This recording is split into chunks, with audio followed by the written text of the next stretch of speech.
Bahujan Samaj party के राष्ट्रीय अध्यक्ष तथा बहुजन नायक के संपादक मान्यवर आदरणीय कांशीराम जी से अनुरोध करूंगा कि वे हमें मार्गदर्शन दें। मान्यवर कांशीराम जी। इधर पहुंचने पर मुझे बताया गया कि बहुत से हमारे साथी सोच रहे थे कि मैं इस प्रोग्राम के लिए नागपुर नहीं पहुंच पाऊंगा। भाई आप फोटो ले लें पहले, फिर साइड में हो जाएं। ले लो फोटो, आगे से लेना। तो इधर आने पर मुझे हमारे साथी ने, जो अभी जब अपने ख्यालात रख के आपके सामने गए हैं, उन्होंने बताया कि नागपुर में लोग ऐसा सोच रहे थे कि शायद इस मौके पर कांशीराम नागपुर नहीं पहुंच सकेंगे,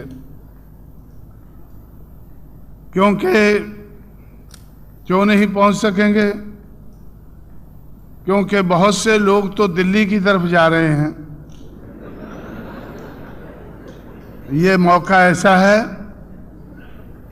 जिस मौके पर बहुत से लोग दिल्ली की तरफ जा रहे हैं, तो कांशीराम को तो दिल्ली से आना है, तो इसलिए शायद वो नहीं आ सकेंगे। मैं आप लोगों से कहना चाहता हूं कि मैं दिल्ली से नागपुर पहुंचा हूं क्योंकि मैं समझ रहा हूं कि बहुजन समाज के लिए अभी दिल्ली दूर है। बहुजन समाज के लिए अभी दिल्ली दूर है, इसलिए नागपुर ही सही।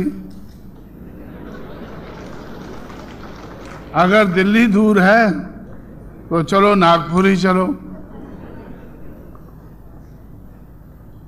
मुझे मालूम है अभी बम्बई भी दूर है। बहुजन समाज के लिए ऐसा लगता है कि बम्बई तो दिल्ली से भी ज्यादा दूर नजर आता मुझे।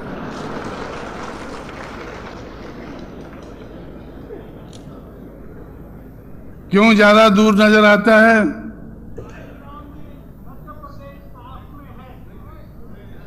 क्यों मुझे ज्यादा दूर नजर आता है? कि बाबा साहब अंबेडकर ने ज्यादा समय बम्बई में लगाया है, महाराष्ट्र की राजधानी में ज्यादा समय लगाया है। शायद उसके कारण बम्बई ज्यादा दूर हो गया है। इसलिए साथियों, में दिल्ली दूर होने के कारण आप लोगों के बीच में नागपुर में पहुंचा हूं, और ऐसे मौके पर पहुंचा हूं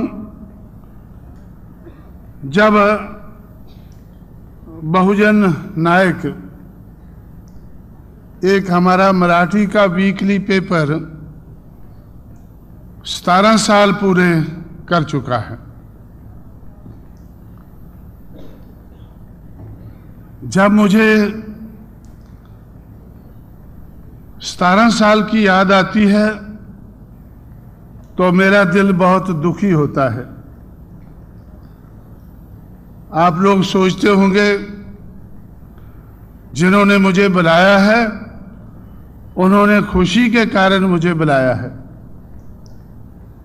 कि 17 साल बहुजन नायक के पूरे हो गए हैं। और मेरा दिल दुखी क्यों होता है कि जिंदगी के 17 साल बीत गए हैं और हम आगे नहीं बढ़े हैं। 17 साल जिंदगी के बीत गए हैं और हम जितना आगे बढ़ना चाहिए था, क्या उसके हिसाब से हम आगे बढ़े हैं? मुझे लगता है कि हम ज्यादा आगे नहीं बढ़े। जब 17 साल की याद आती है तो फिर मेरा ध्यान जाता है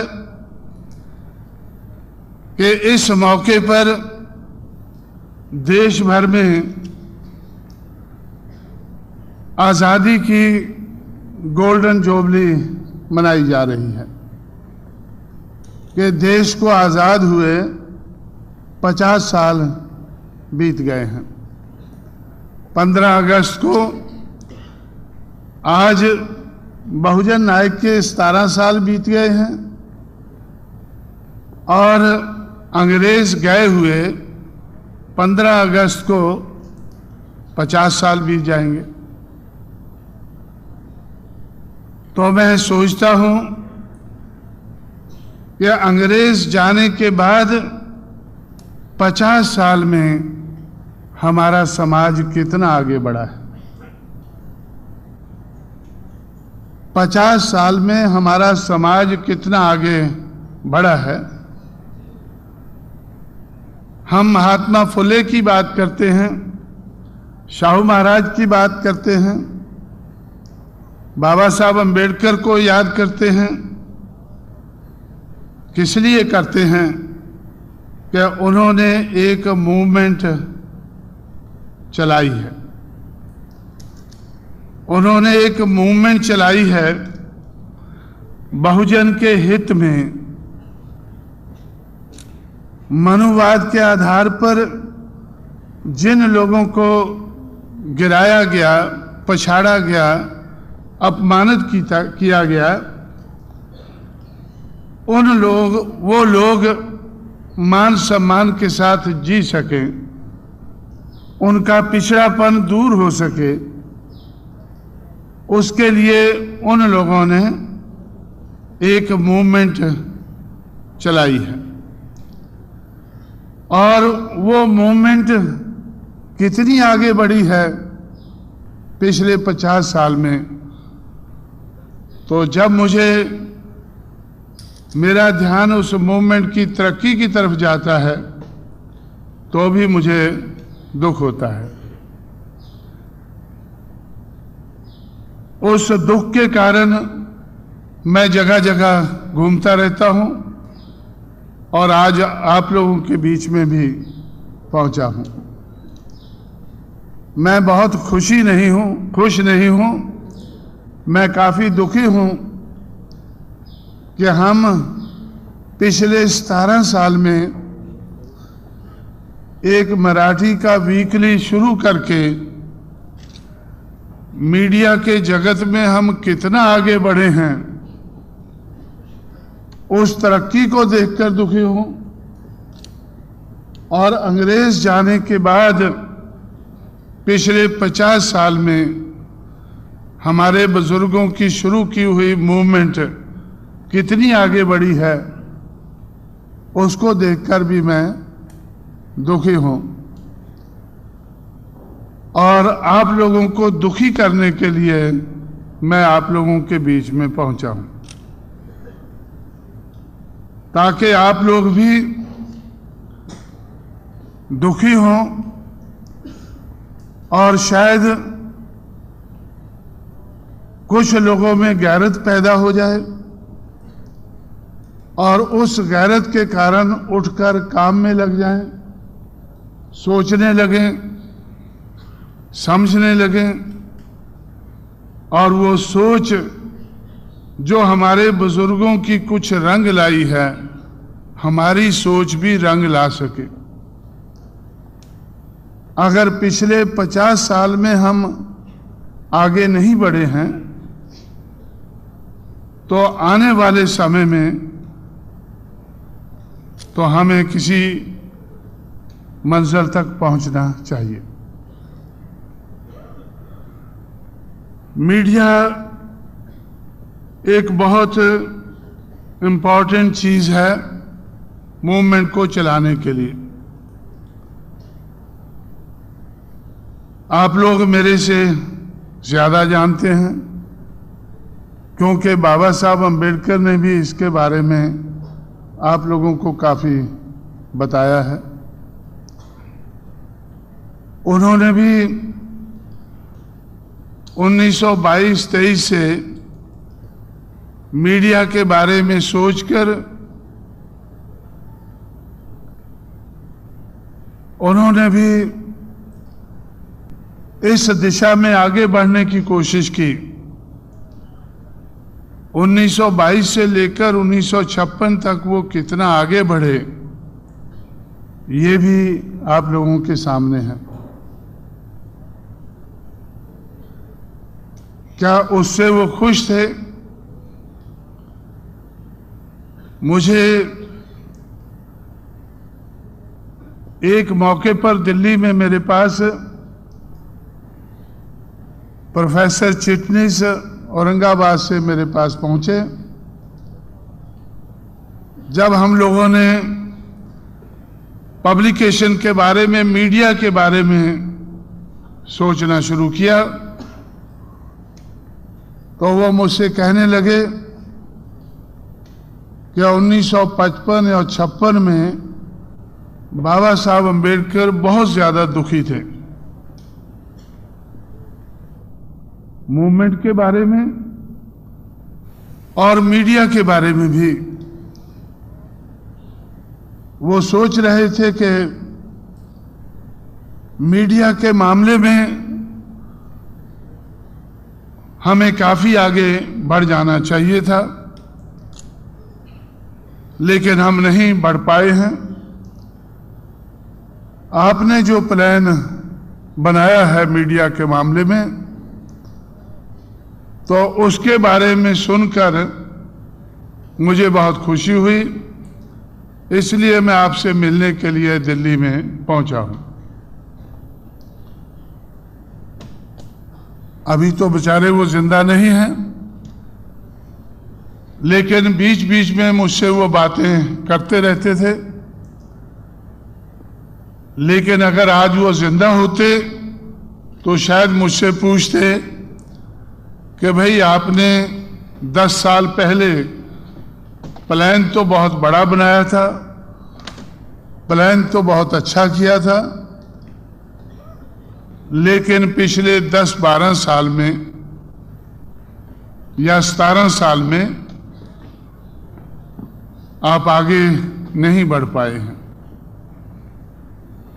अगर वो जिंदा नहीं है तो मैं तो अभी जिंदा हूं। मैं अपने आप से पूछता हूं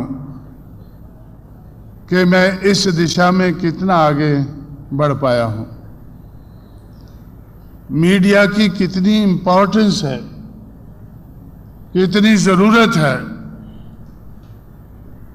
ये तो हमारे बुजुर्गों ने बताया, हमें भी मालूम है। लेकिन इस इम्पॉर्टेंट दिशा में हम कितना आगे बढ़ पाए हैं,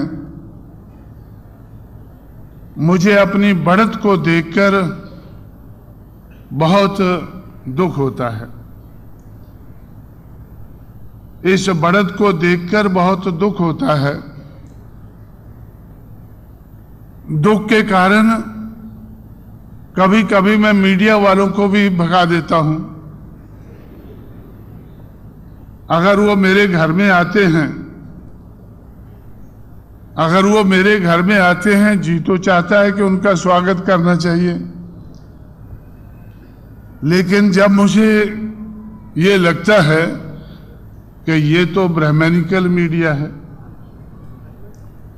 ये तो ब्राह्मणिकल मीडिया है, बहुजन का मीडिया कहां है, नजर नहीं आता है।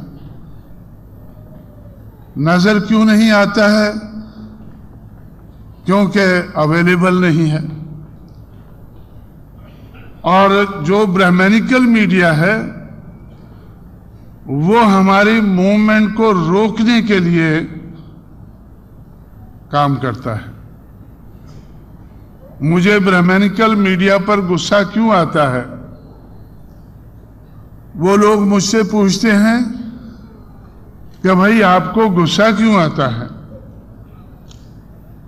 मुझे गुस्सा इसलिए आता है कि मैं कुछ करने लायक नहीं हूं। जो मुझे करना चाहिए मैं वो करने लायक नहीं हूं, और मेरा समाज भी करने लायक नहीं है।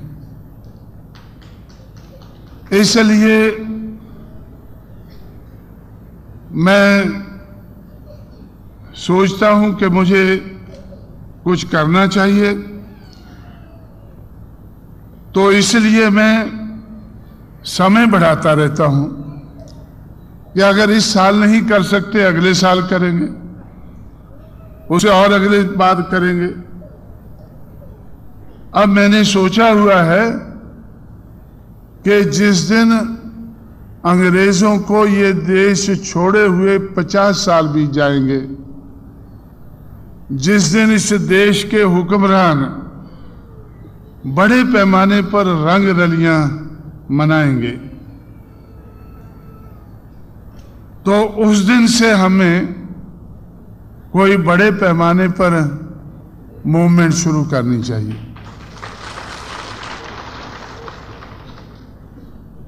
करनी तो बहुत पहले चाहिए थी, लेकिन मैं पीछे हटते हटते इधर तक पहुंच गया हूं कि 15 अगस्त से 1947 से हमें बड़े पैमाने पर मूवमेंट शुरू करनी चाहिए। मूवमेंट के लिए मीडिया की जरूरत है, तो मीडिया की दिशा में भी हमें बड़े पैमाने पर आगे बढ़ना चाहिए। इसलिए साथियों, आप लोगों के सामने भी मैं ये बात रखना चाहता हूं। ये सोचकर ही आप लोगों के सामने मैंने ये बात रखी है कि आप लोग भी सोचें। जिस बाबा साहब अंबेडकर के हम नारे लगाते हैं, उन्होंने मीडिया की दिशा में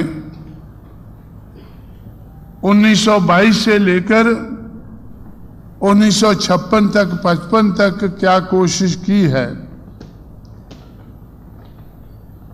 और उसके बाद उनके बाद जाने के बाद महाराष्ट्र में हम लोगों ने कितनी कोशिश की है और हमारी कोशिश कितना रंग लाई है।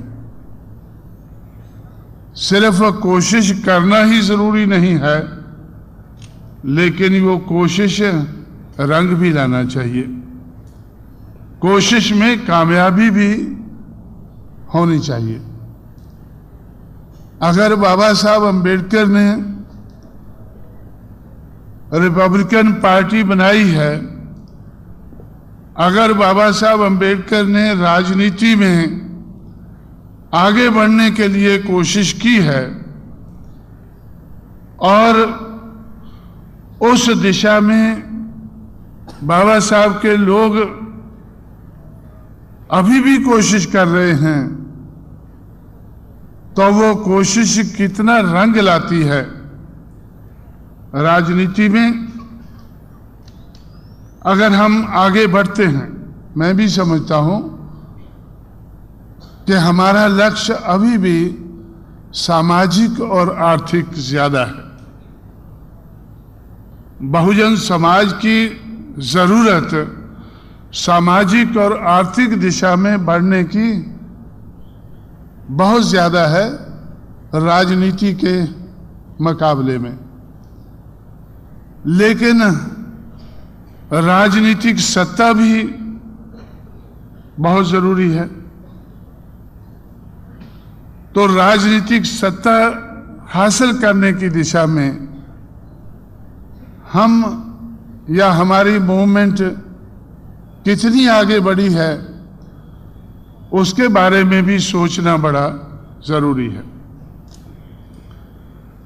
राजनीतिक सत्ता में, अरे यार मेरी आंखें ठीक नहीं है तो थोड़ा, तो राजनीतिक सत्ता में उस दिशा में हम कितना आगे बढ़े हैं,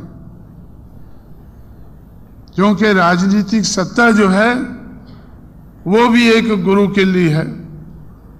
मैं अपनी तरफ से नहीं कहता हूं, जिस बाबा के आप लोग नारे लगा रहे हैं उनकी तरफ से ही कहता हूं कि राजनीतिक सत्ता एक गुरु किल्ली है जिससे आप बहुत से ताले खोल सकते हैं। राजनीतिक सत्ता में हम अपने पैरों पर खड़े होकर कितना आगे बढ़े हैं तो देखना पड़ता है कि हम लोग कितने मेंबर पार्लियामेंट चुनकर पार्लियामेंट में भेजते हैं, कितने एमएलए चुनकर हम असेंबलियों में भेजते हैं,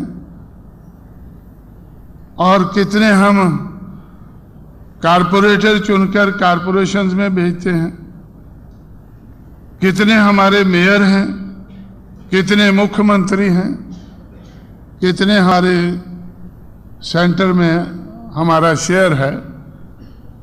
प्रधानमंत्री तो दूर की बात है, लेकिन कितना हमारा शेयर है ये देखना पड़ता है।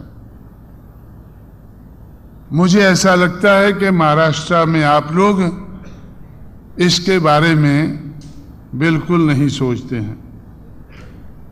अगर सोचते होते तो आप जानने की कोशिश करते कि हम लोग फुले की बात करते हैं, साहू की बात करते हैं, अंबेडकर की बात करते हैं, उनकी विचारधारा की बात करते हैं। उस विचारधारा के आधार पर हमारी मूवमेंट कितनी आगे बढ़ रही है, उस विचारधारा को लोगों के सामने रख के ठोक बजाकर हम लोग कितने मेंबर पार्लियामेंट चुनकर भेजते हैं, कितने एमएलए चुनकर भेजते हैं, क्या पोजीशन है हमारी। तो इसलिए मीडिया बहुत जरूरी है, बड़े पैमाने पर जरूरी है। मीडिया, हम बहुजन नायक के बारे में सोचते हैं, लेकिन मीडिया तो बड़े पैमाने पर जरूरी है। क्यों जरूरी है? क्योंकि मूवमेंट के लिए मीडिया का होना बड़ा जरूरी है। मीडिया में हम नहीं आगे बढ़ रहे, मूवमेंट में हम आगे नहीं बढ़ रहे। और मेरा विश्वास है कि मूवमेंट के बगैर मीडिया भी आगे नहीं बढ़ सकता है। अगर मूवमेंट नहीं बढ़ती है तो मीडिया भी आगे नहीं बढ़ सकता है।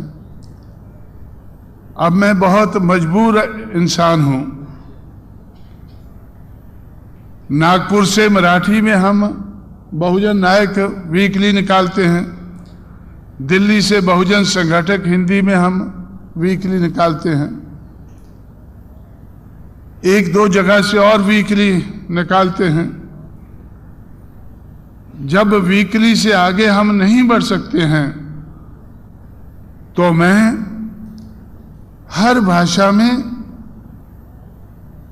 बहुजन समाज बुलेटिन निकालने की कोशिश करता हूं। देश की हर भाषा में।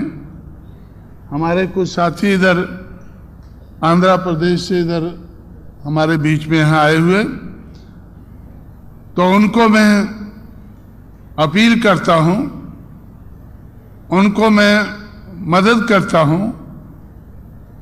इसी तरह से हर भाषा में मैं मदद करता हूं कि आप लोग अगर वीकली भी नहीं निकाल सकते तो 15 दिन में, 20 दिन में जब आप मैनेज कर सकें तो अपनी भाषा में बहुजन समाज बुलेटिन निकालना चाहिए।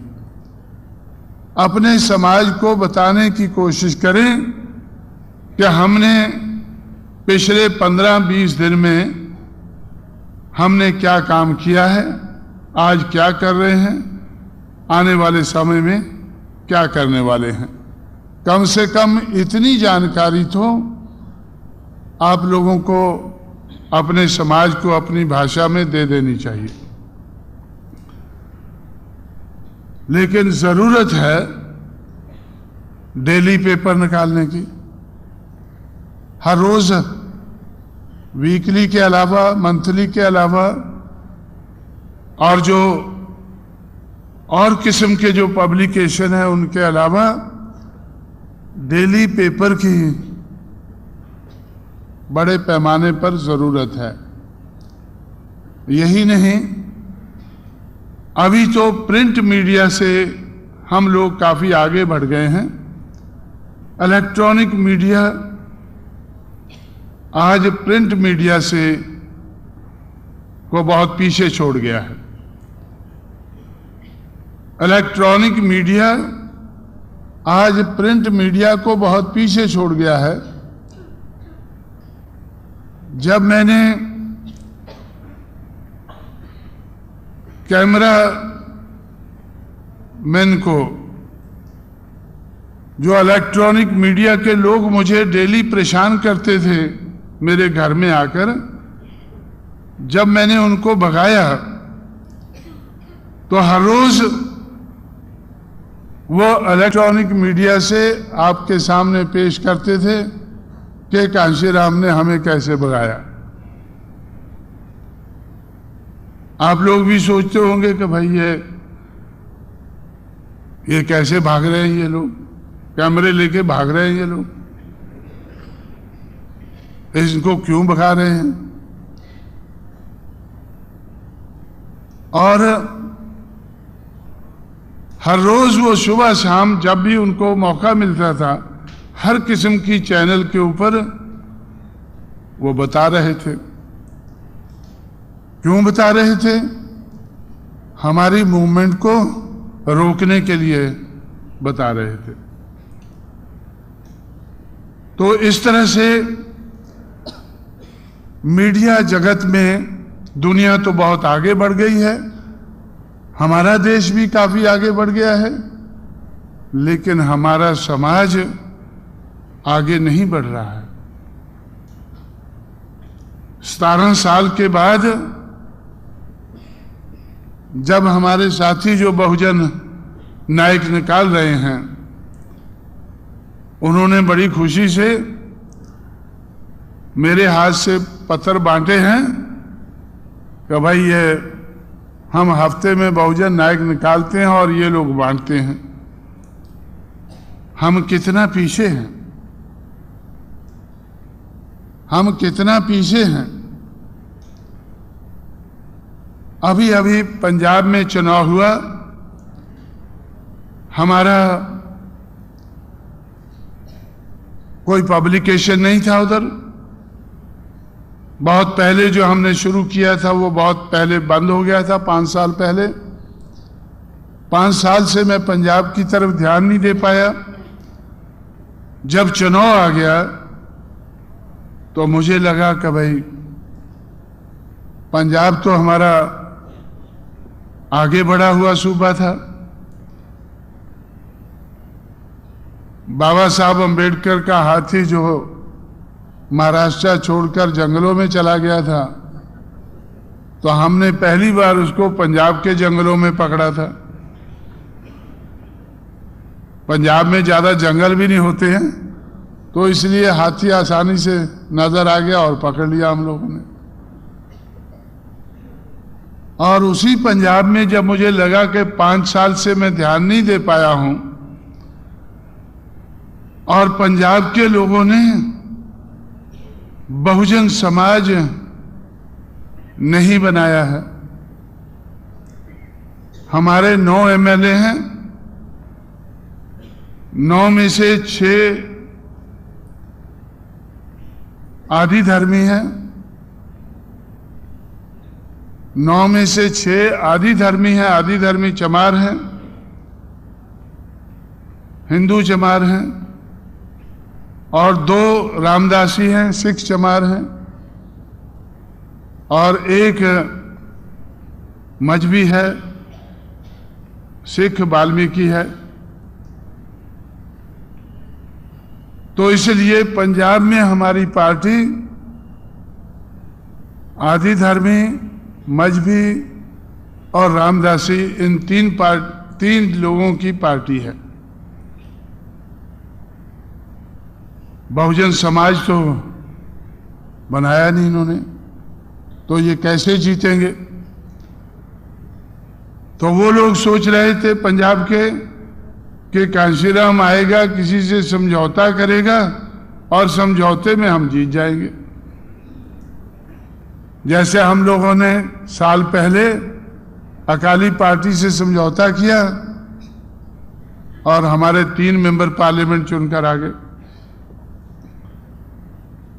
लेकिन पंजाब के अलावा बाकी जगह तो हमने कोई समझौता नहीं किया था, ना उत्तर प्रदेश में किया, ना मध्य प्रदेश में किया।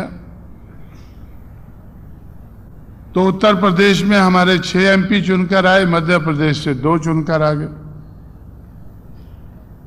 और मुझे पूरा भरोसा है कि अगर पंजाब में हमने अकाली दल से समझौता ना किया होता तो हमारा कोई भी चुनकर ना आता, महाराष्ट्र जैसा हाल हो जाता।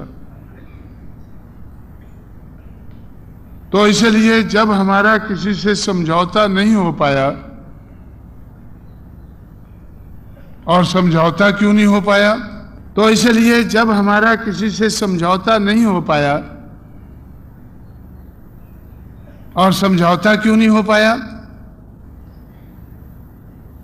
कि इस देश में बहुजन समाज पार्टी के अलावा हर पार्टी मनुवादी पार्टी मुझे नजर आती है, और कोई मनुवादी पार्टी नहीं चाहती है कि बहुजन समाज की मूवमेंट बने और आगे बढ़े। ये कोई पार्टी नहीं चाहती है। अगर उनको समझौता करना पड़ता है तो अपनी मजबूरी की हालत में करना पड़ता है। तो हम अगर कामयाब हुए हैं महाराष्ट्र के बाहर, तो हमारी कामयाबी सिर्फ यही है कि हम लोगों ने दूसरों को मजबूर कर दिया है। जो भी आज दिल्ली के तख्त के दावेदार हैं, वो आज जब हमारी तरफ देखते हैं, कांशीराम का उनको ख्याल आता है, तो वो मुझसे सख्त नफरत करते हैं। मुझसे सख्त नफरत करते हैं कि इस आदमी ने हमें मजबूर कर दिया है। ये आदमी बहुत खराब आदमी है, इसने हमें मजबूर किया है। और मजबूर होकर फिर वो मेरे घर में भी आ जाते हैं या किसी और जगह भी मिलते रहते हैं। लेकिन मजबूरी की हालत में उनको मुझसे मिलना पड़ता है। मजबूरी की हालत में उन लोगों को मुझसे मिलना पड़ता है। अभी हमारा समाज इसी से खुश हो जाता है कि कम से कम हमने उनको मजबूर तो कर दिया है। लेकिन साथियों, हमें दूसरों को मजबूर करना, ये तो मैं समझता हूं एक स्टेपिंग स्टोन है, आगे बढ़ने के लिए एक कदम है। लेकिन बहुजन समाज को मजबूत करना, ये हमारा मुख्य लक्ष्य होना चाहिए। बहुजन समाज को मजबूत करना, ये हमारा मुख्य लक्ष्य होना चाहिए। हमारे साथ कोई समझौता करे ना करे, हमारे साथ कोई समझौता करे ना करे, हमें कोई फिक्र नहीं होना चाहिए। फिक्र दूसरों को होना चाहिए कि भाई अगर इन्होंने समझौता ना किया हमसे तो हमारा क्या होगा। जैसे पंजाब में हमारा कांग्रेस से समझौता नहीं हुआ। अगर कांग्रेस से समझौता हो जाता तो आज पंजाब में कांग्रेस और बीएसपी की सरकार बनी होती। अभी भी अगर कांग्रेस के वोट और बीएसपी के वोट मिला लें तो भी सरकार बनती है। हालांकि अगर मिलकर चुनाव लड़ें और दावा करें कि हमारी सरकार बनेगी तब ज्यादा चुनकर आते हैं। अब चुनकर भी नहीं आए हैं, लेकिन अगर वोट मिला ले तो हमारे वोटों से, मिले जुले वोटों से पंजाब में सरकार बनती है। तो इसलिए कांग्रेस को बड़ा दुख है कि हमारी सरकार होती, हमारा मुख्यमंत्री होता और बीएसपी के भी कुछ मंत्री होते, बीएसपी के भी कुछ मंत्री हो जाते। लेकिन जब समझौता कर रहे थे तब उनको डर लगता था बीएसपी से कि भाई हमारे तो सरकार बन जानी चाहिए, हमारा मुख्यमंत्री बन जाना चाहिए, लेकिन अगर बीएसपी के बगैर बन जाए तो कितना अच्छा होगा। अब बीएसपी के बगैर बने नहीं हैं तो अब वो सोचे हैं कि कितना बुरा हो गया है। तो इसलिए साथियों, तो हमें बहुजन समाज की मूवमेंट के बारे में, हमें अपने समाज की मूवमेंट के बारे में सोचना बड़ा जरूरी है। मूवमेंट के बहुत से पहलू हैं। एक इंपॉर्टेंट पहलू मीडिया का भी है।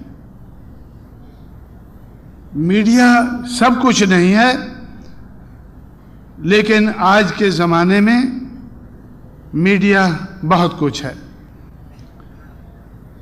जब मनुवादी मीडिया मुझसे थोड़ा एरोगेंटली बात करता है, हमारी मूवमेंट को रोकने की बात करता है, तो मुझे गुस्सा आता है। मैं गुस्से से ही काम चला लेता हूं। वैसे काम तो काम करने से ही चलना चाहिए, लेकिन गुस्से से ही चला लेता हूं। तो मैं उनको बोलता हूं कि भाई आप मेरे बारे में, मेरे समाज के बारे में, मेरी मूवमेंट के बारे में सोच कर चला करो, मेरे से समझ के साथ बात किया करो, एरोगेंटली बात ना किया करो। क्यों? हर पार्टी मीडिया के कारण आगे बढ़ी है। हर पार्टी मीडिया के कारण आगे बढ़ी है और बहुजन समाज पार्टी मीडिया के विरोध का मुकाबला करके आगे बढ़ी है।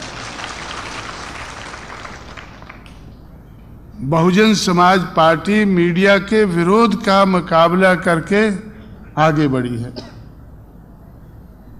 तो अगर आप मेरा विरोध करोगे तो ये सोच के चलो कि आज तक मेरी मूवमेंट पीछे नहीं हटी है, आपका विरोध मेरी मूवमेंट को पछाड़ नहीं सका है,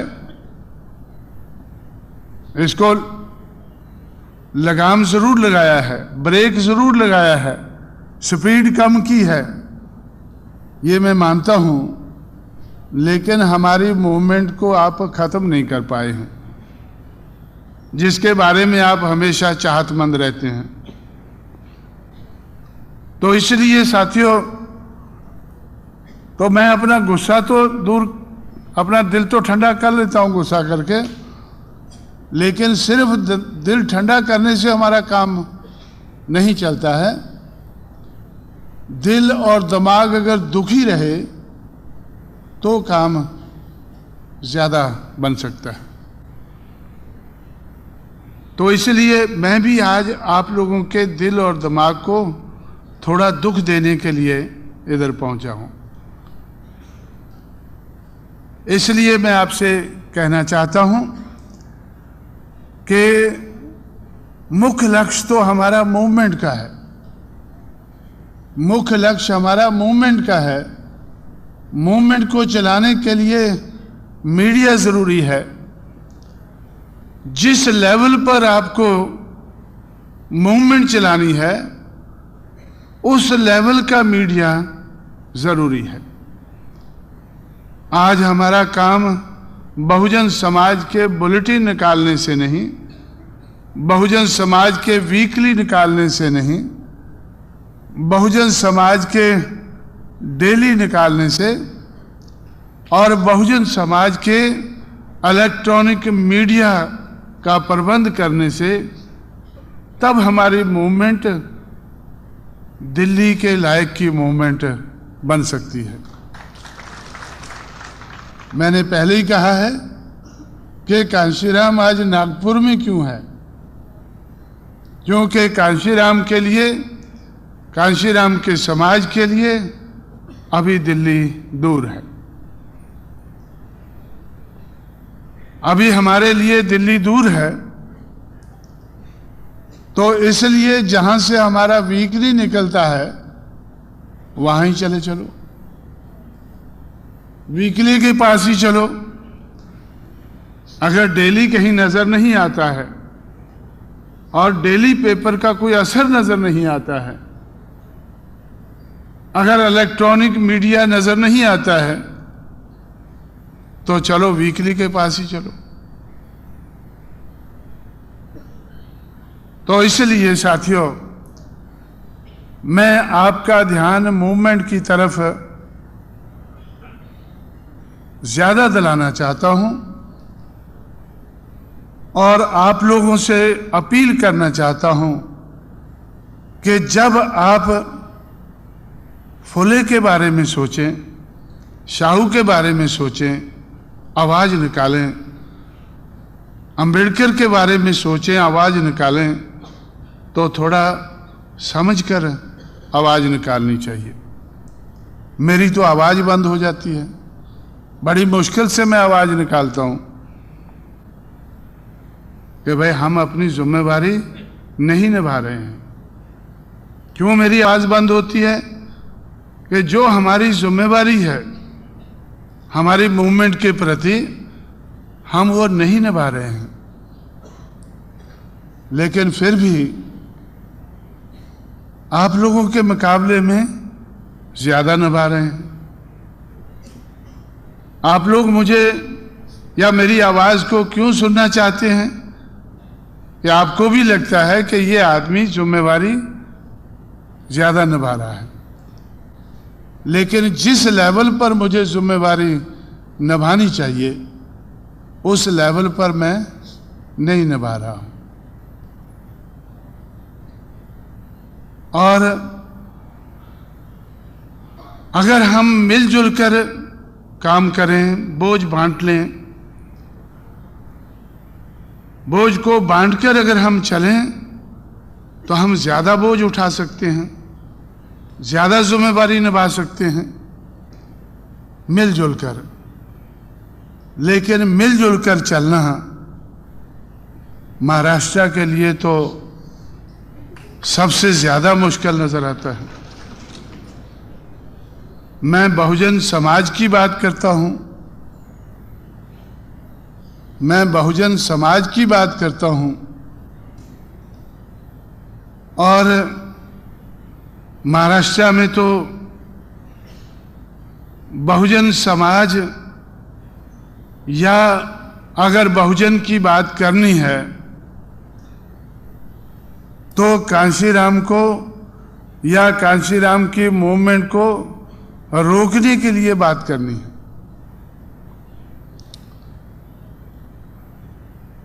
अगर बहुजन की बात करनी है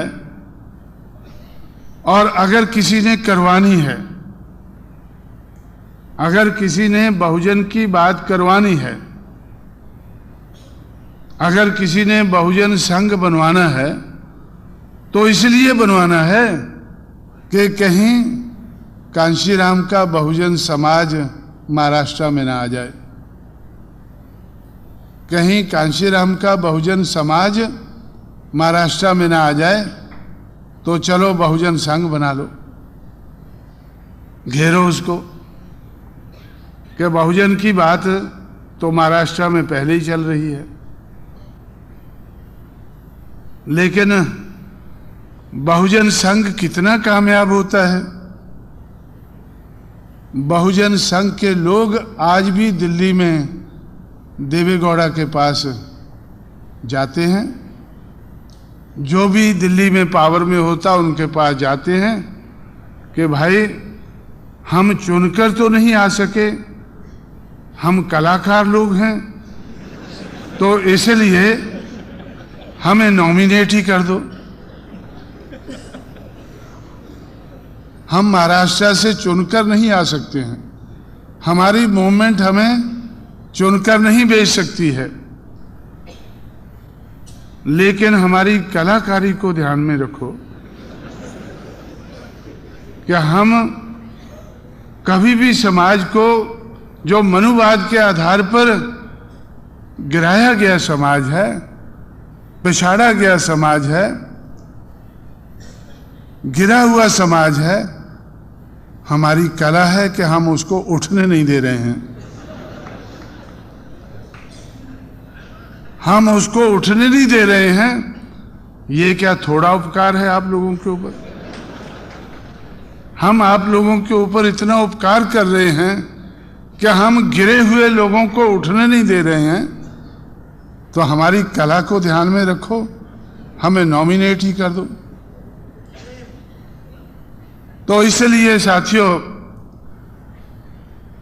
मैं आप लोगों का ध्यान मूवमेंट की तरफ दिलाना चाहता हूं। हम लोगों ने दुखी होकर उत्तर प्रदेश में सरकार बनाई है। हमारा बस चलता तो हम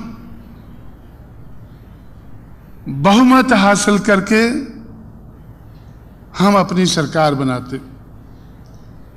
उत्तर प्रदेश में आज हम लोग 29% हमारा वोट है, 29% हमारा आज उत्तर प्रदेश में वोट है। बीजेपी का 31% वोट है, कांग्रेस का 4% है,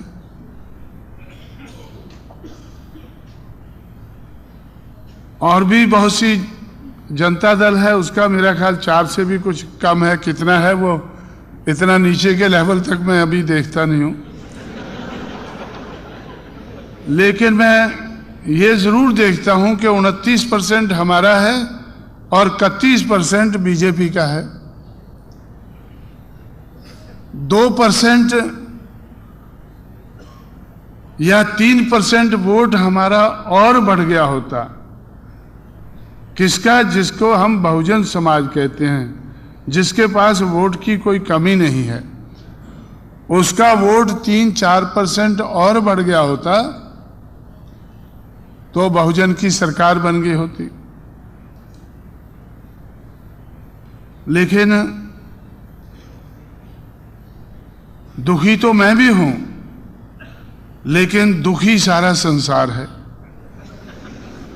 क्योंकि अगर बहुजन समाज पार्टी उत्तर प्रदेश में अपनी सरकार नहीं बना पाई है तो किसी दूसरे की भी बनने नहीं दी है, किसी दूसरे की भी सरकार नहीं बनने दी है। तो मैं सोचता हूं कि हम बीजेपी से 2% नीचे रह गए हैं। और बीजेपी क्या सोचती है कि भाई हमने जब पार्लियामेंट का चुनाव हुआ उत्तर प्रदेश में तो 52 पार्लियामेंट की सीटें, 52 पार्लियामेंट की सीटें हम जीते और 236 सेगमेंट पे, 236 एमएलए की सीटों पे हम पहले नंबर पे थे।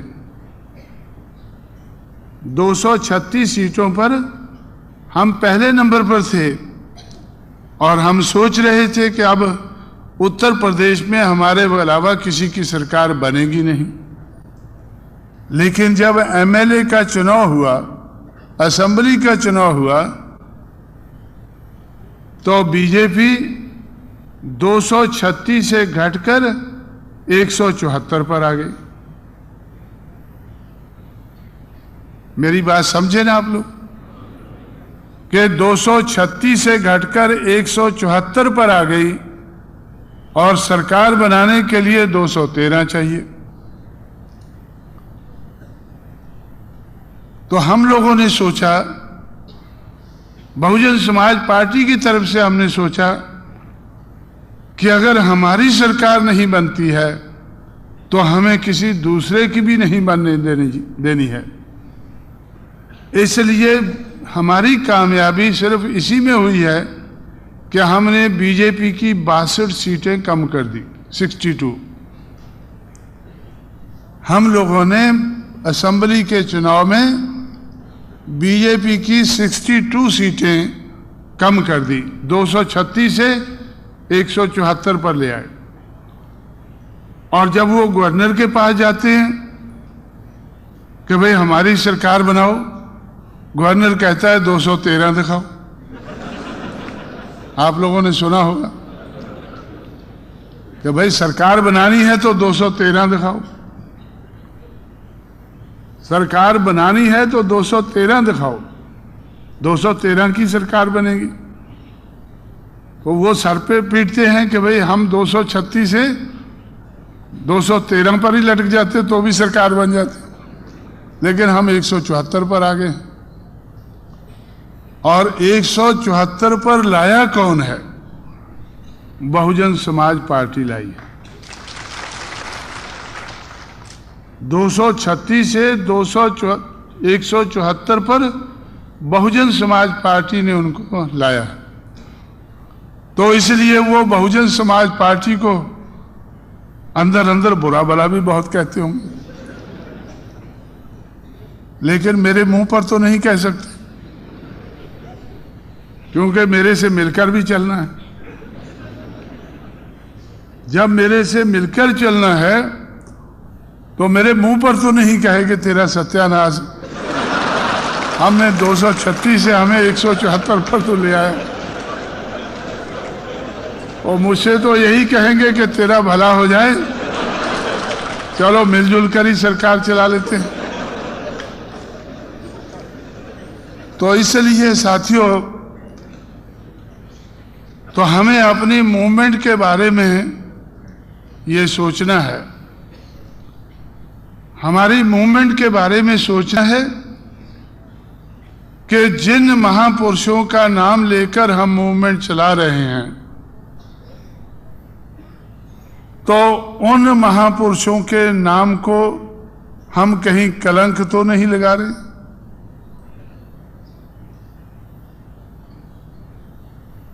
महाराष्ट्र में जरूर सोचना चाहिए। अगर महाराष्ट्र से बाहर कलंक लगता है तो इतना दुख नहीं होता है जितना महाराष्ट्र में होता है। महाराष्ट्र में आप लोगों ने अंबेडकर यूनिवर्सिटी के लिए बहुत संघर्ष किया, उसकी मैं कदर करता हूं,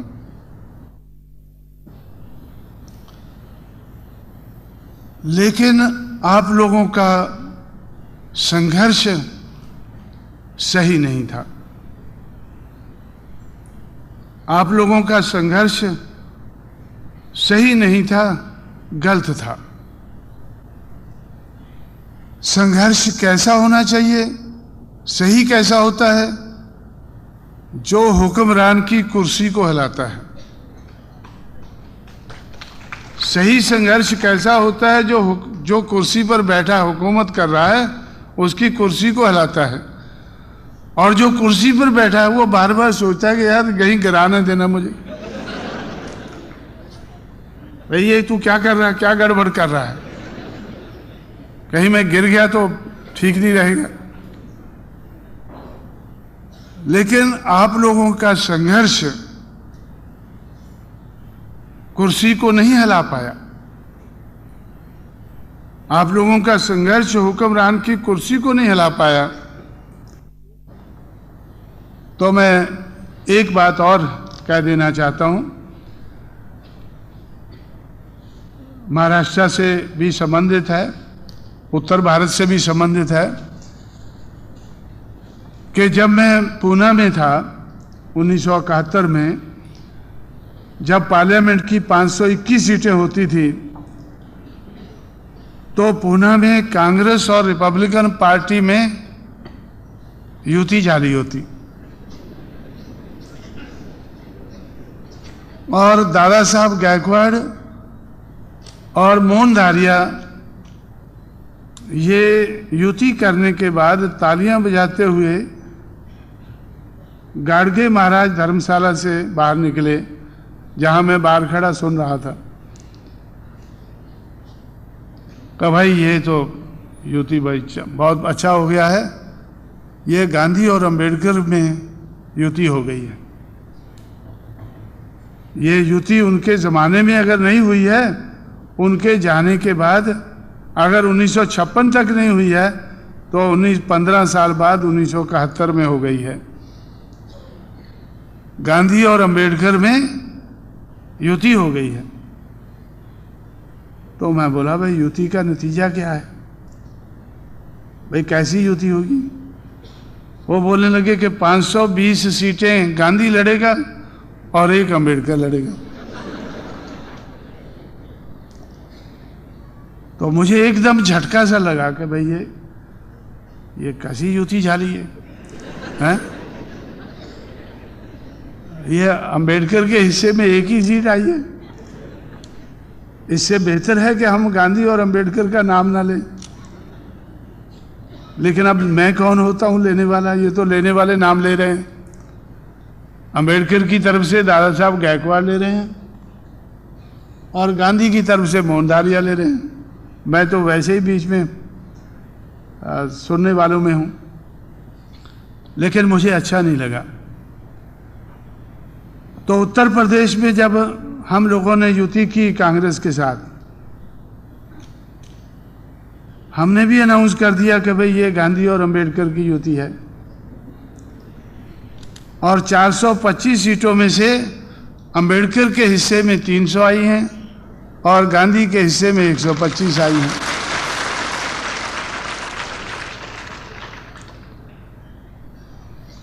तो मुझे अच्छा लगा, मेरे लोगों को भी अच्छा लगा।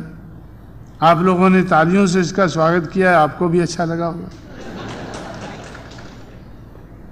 और जब पंजाब में हम युति करने लगे तो कांग्रेस वाले अड़ गए कि इधर तो हम मजबूत हैं, गांधी मजबूत है। मैं बोला मैं मानता हूं मजबूत है, इसीलिए आप गांधी को 65 दे देते हैं, अंबेडकर को 45 दे देते हैं और डांगे को 7 दे देते हैं।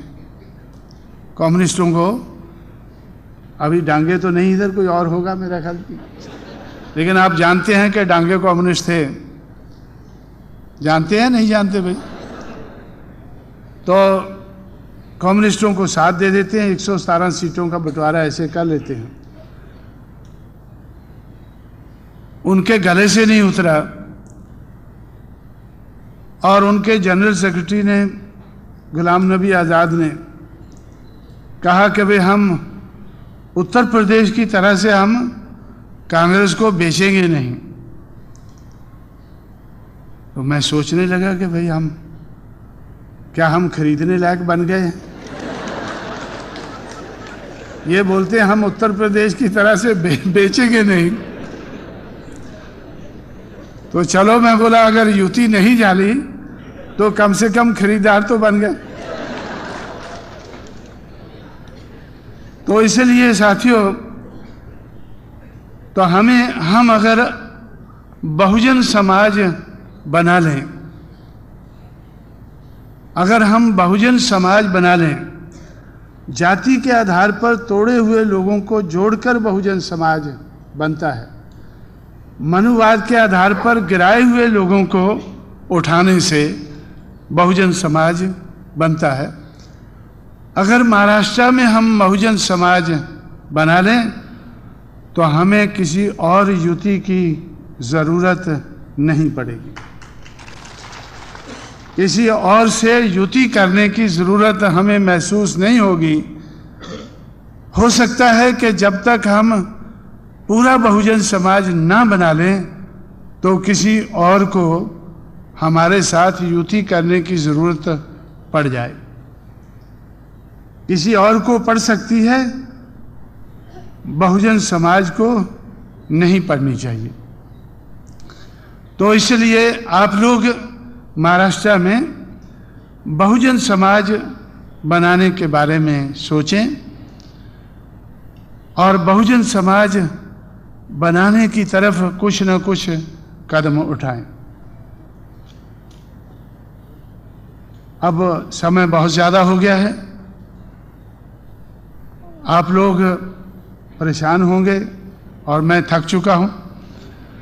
मेरी सेहत भी ज़्यादा ठीक नहीं है और ज़्यादा बुरा भला कहने के लायक नहीं हूँ मैं। तो इसलिए मैं ऐसी सलाह देते हुए कि आप लोगों को मीडिया के बारे में सोचना चाहिए, जिसके लिए आज हम इकट्ठे हुए हैं, कि किस किस्म का मीडिया, किस लेवल का मीडिया की आज हमारे समाज को, हमारी मूवमेंट को ज़रूरत है, उस लेवल की सोचें, उस लेवल के बारे में सोचें। मैं तो अपनी जिम्मेवारी ज़्यादा समझता हूँ, इसलिए मैं तो सोच ही रहा हूँ, आप लोगों को भी सोचना चाहिए और मूवमेंट के बारे में और ज़्यादा सोचें, क्योंकि मीडिया अपने आप में कुछ भी नहीं है अगर उसके साथ मूवमेंट नहीं जुड़ा हुआ है। मूवमेंट के लिए मीडिया की ज़रूरत है, तो इसलिए मीडिया के बारे में सोचना है और मूवमेंट की ज़रूरत को पूरा करने के लिए किस लेवल का मीडिया हमें चाहिए उसके बारे में सोचना है। और मूवमेंट के और बहुत से पहलू हैं और सबसे बड़ा पहलू है बहुजन समाज बनाने का। तो ऐसी बातें जो मैंने आपके सामने रखी हैं, इन बातों के बारे में आप लोग गंभीरता से सोचेंगे, विचार करेंगे और इसके ऊपर अमल करने की कोशिश करेंगे। इस उम्मीद के साथ मैं आप लोगों से विदा लेता हूं। जय भीम, जय भारत।